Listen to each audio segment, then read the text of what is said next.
What's going on, guys? Welcome to Strategy Guide episode 1, and basically I'm going to help you play domination. So we're going to get straight into this, and we're playing on Underground. And first off, MW3 released like a week ago, and so far I've already memorized all of the maps. Everything's good, and basically I'm going to help you play a lot of the game types that are on here. Now, starting off, we have this domination game on Underground, and you see that my team's going straight to A. That's really smart because a lot of people tend to play domination for all of the wrong reasons, including for kills or kill streaks or, you know, whatever other reason, and it turns out to not work out for them because if you're not playing objectively, you're not going to win. Doesn't matter how many kills you get. And you're not even helping out your team, so if anything, you're just your team's gonna lose. And you see that I'm going for B now. Looks like we're losing A right now, so as soon as you see that marker go off, that just means get straight back to that flag because someone's taking it. And I'm trying to help out my team here. I'm playing with one of my friends, Cameron, and I'm trying to get him to help me out. Unfortunately, I can't talk on the mic with him because I'm doing this commentary. But yeah, so apparently we went back and got C. That's cool. And a cool thing about domination is you're never really down until just about everyone on your team decides to give up. Or if they're just playing for the wrong reasons, of course you're going to lose. But right now, I'm going for B. I'm going to try to flank around from their spawn side, which is not that great of an idea, but sometimes it'll work, and yeah, it didn't there. Alright, so we got B now, and it looks like someone's trying to take it. You always want to be cautious about like where everyone else is at. You want to be looking at your radar a lot, like just in case someone's on a flag. And remember, if the flag marker is flashing, that means that they're capping.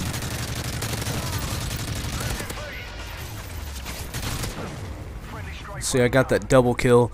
It's all about objective playing on this, and you see that we're dominating now. And once you're dominating, it's a little bit easier to kill them, just because they think they're down, and then it kind of puts the burden on them. And you can see that I didn't even mention that I was using the 36, but the G36 is one of my favorite used guns on this game. I love it. I think it's really balanced, and I do pretty well with it. I'm using the support kill streaks. That always helps you out in domination.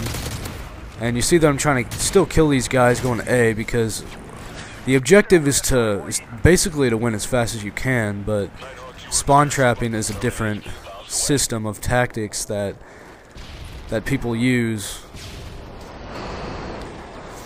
And I'm running the Simtex grenade.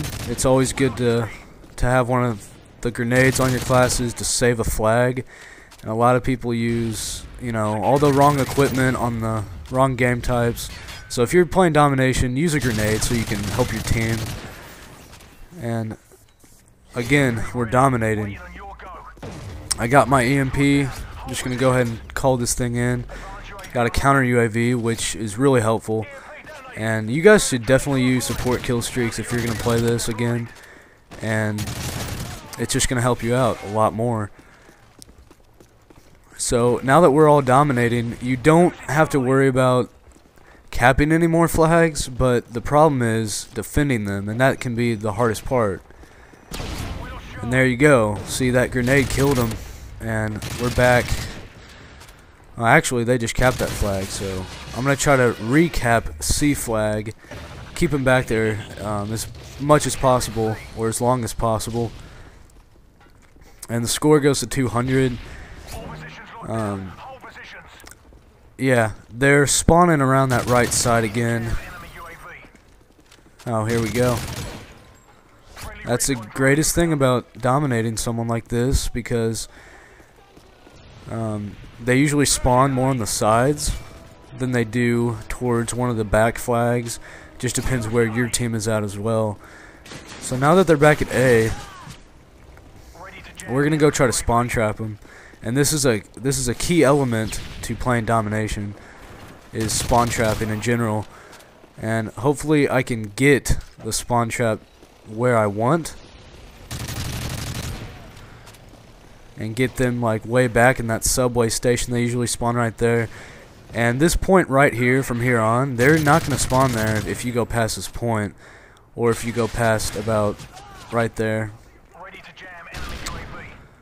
And I see that they're capping C flag, so I'm going back to A. Our team has to cap a flag right now because we gotta have at least two captures to win the game. And that is another key element. Now just remember that the best way to start off is to cap your spawn flag and then to go straight for B flag. If your team's all going to that spawn flag, just go straight to B and you'll be good. And this is really a game of defending more than it is capping. And again, see, we just lost B, so they're going to start spawning on these sides, and we're losing C as well. So teamwork is essential. If you're not in a party, it's a lot harder.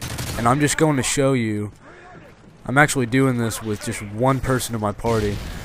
And I'm doing that for a reason, because a lot of people say that domination is almost not even possible to win if you're not in a party or not in a full party. And that's not true.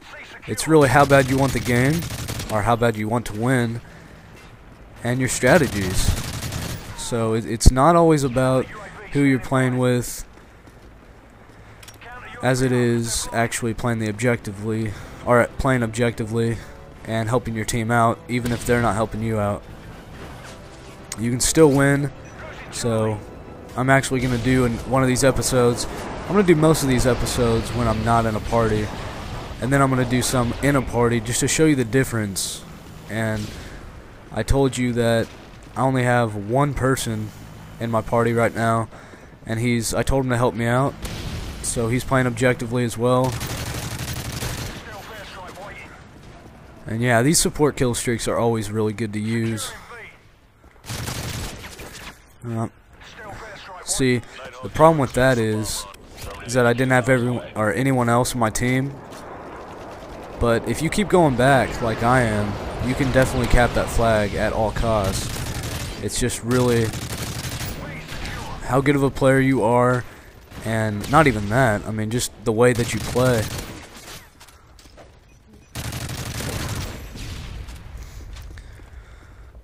You definitely want to watch this left side, this left door. That's where they're usually going to be. And this right door, yeah. See, they're always going to be coming from both points, so just watch both sides there, and you'll get them.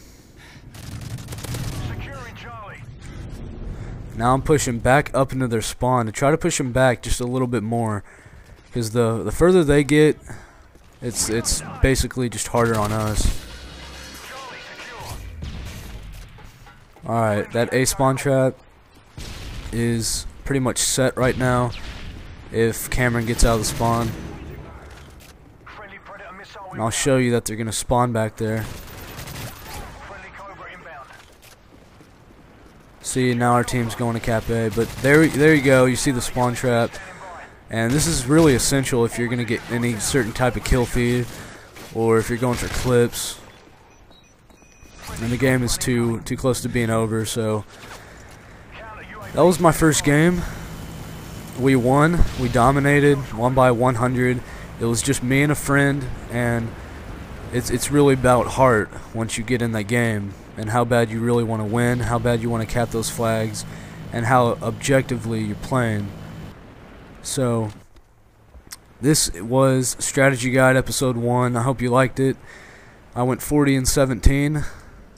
And again, not even in a party. I had not that much help from teammates.